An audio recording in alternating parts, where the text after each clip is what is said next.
It's funny. And this is what I was thinking of was in my old band, I was like, yes, we did play with Red Morrow, but we did play with Gingsu once.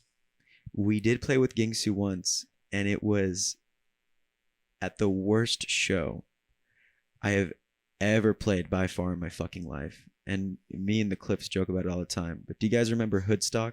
Oh, I remember Hoodstock. Oh yeah, oh Lord! I remember Hoodstock. How could you forget? Well, Hoodstock? Gingsu didn't. Oh, Gingsu did play. Gingsu was one of the bands that got to play. Yeah. Yeah, Gingsu was the last band before Grandma rolled out. It was like I left before Gingsu played because it was pitch black and there was no fucking lights. My man, you got lucky. You got out early because someone's car got hit. Yeah, right. My friend's car got hit. James's girlfriend came from all the way from like New York. It sees us play. That was the show. It was this backyard show, and there's like underage kids pissing on the fucking driveway. Oh man, there were these fucking. It was bad. We know that she really supports you, James, because she's still here. That's true. Did you ever see? We love you Heather. watch Always Sunny at all? Yeah. Okay, so in the therapy when they go to therapy, and Frank gets unzipped, he's like, "There was a frog kid." There were these 4 girls who were sitting like across from each other, like parallel. Right on this driveway, just pissing in a frog position, and they were like yelling at people who would look at them. They're like, "Don't look," and they go, "But if you do, it's human nature." And I was like, "Those are literal frog kids." What the fuck? What's like? How the fuck are you not gonna notice it? There's a giant puddle emanating from 3 people. Are they like in a circle? No, it was like this is both ends of the driveway. One here, one here, one here, one there. And they were making other people feel like the weirdos. I'm like, come on. Like, well, girl, okay, hold on. Let's be real here. There was no bathroom at Hoodstock. Yeah, but there was a lot of shrouded areas. Yeah, like there was a lot of places to go. Like anybody could have gone to the bathroom and not been seen. That show had a lot of potential. It did, because it was a nice isolated venue. And I remember there was a cliffside right when you drove in the house. That was a beautiful view. That would have been a good place to play, but there was just no organization. It was. I remember walking in. You walked in, and in the path you walk in, there's like an extension cable that runs out of somebody's window across the walkway, and you could trip over and unplug it, and that's the entire PA amplifiers, everything from one extension cable inside the house. Well, what happened was we were so pissed because we played, and we're a band that likes to bring a lot of gear, and what happened was our guitarist uses a tube amp.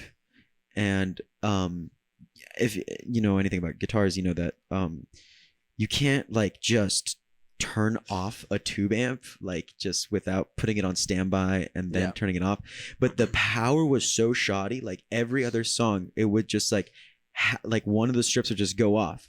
And my guitarist is like fucking so pissed. He's like, "We can't keep doing this. My amp is gonna fucking break. This is like the second time it just turned off without like cooling them down or whatever." And it was a mess. There was no lights. I think someone like just like drove like someone's car, and just had like lights on us. We had to switch guitars all the time, and the crowd was just like by the end of it was just like 8 people huddled around a fire, and it was. I remember that. Did you guys do the Alice in Chains cover? We did. I don't know if we did it that. Someone came up and sang. They had like a guest singer come. It was Man in the Box. That was me. Oh, I thought that was fucking you. That was me. I was with the Rickety Clips. That was one of the only compliments. Yeah, that's right. That was one of the only compliments I heard these guys dish out the whole night. That's true. Because like, let's face it. I'm sorry. Like, no shade to anyone who threw that show. I don't know how it came together, so I don't know what unforeseen circumstances are like had arisen before it all took place. But there were a lot of moments in that show that were like, wow. Well, something I've noticed when we've played a lot of these backyard shows or cul-de-sac shows or House of Heroin, all these different spots we didn't get to play House of Heroin. That's another sore point.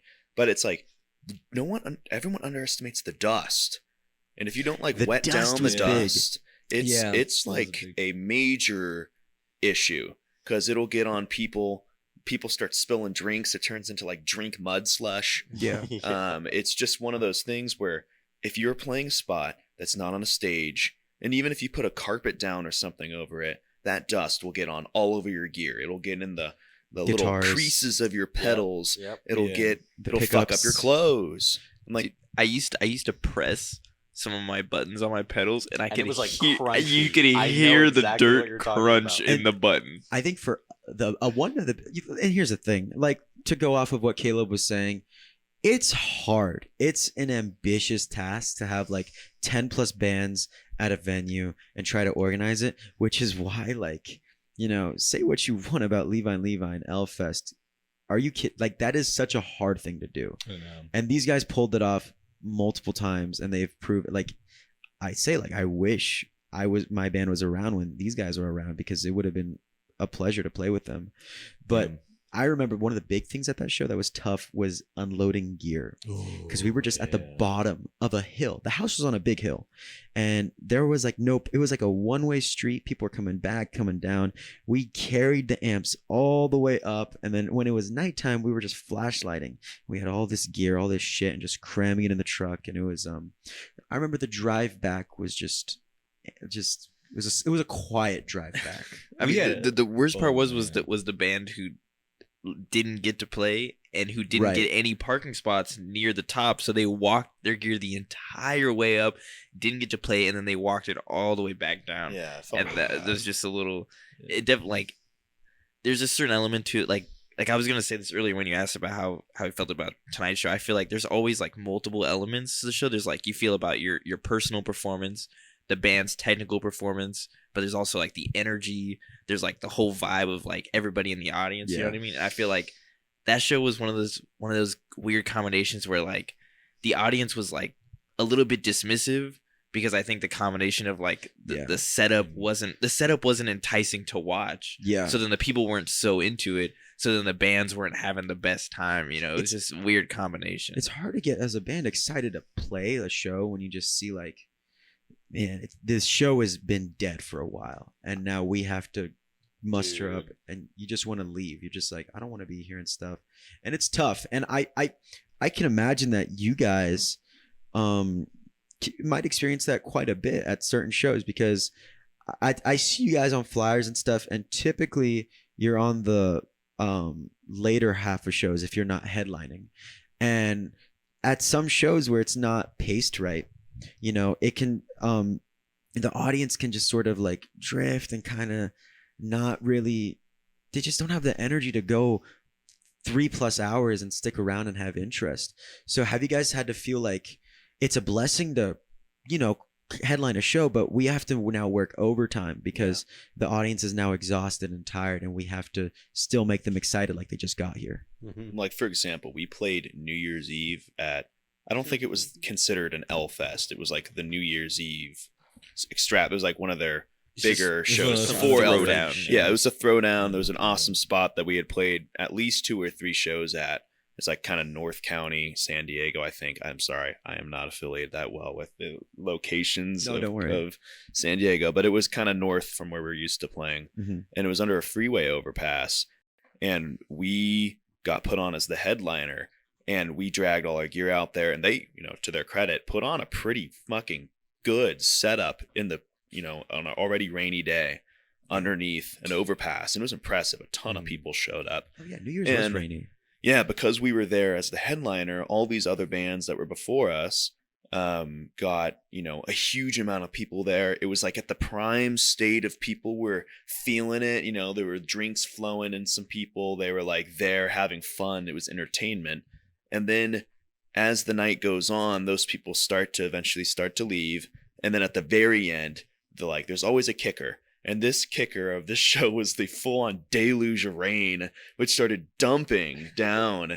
Just so it was chaos. Like the mud that started to form was just, you would sink your whole foot in. It was And- it actually got like dangerous. It was There was dangerous. a car Yeah. parked very close, not very close, but like 100 feet away from the stage. It was parked, and the dude was trying to like reverse out, and he actually ended up sliding down into the ditch with like the aqueduct that's under that freeway overpass. Yeah, And- thank God he was in a Subaru because he was able to get out.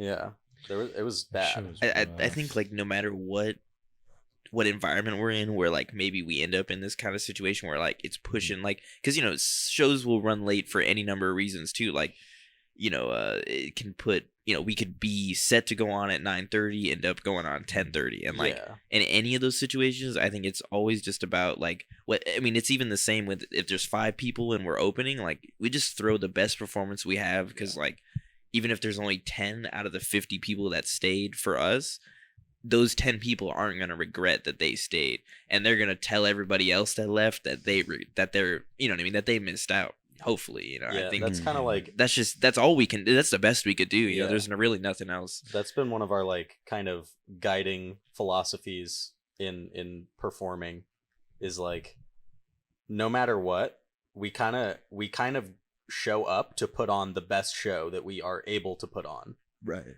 And you know, whether we hit or not is like whatever.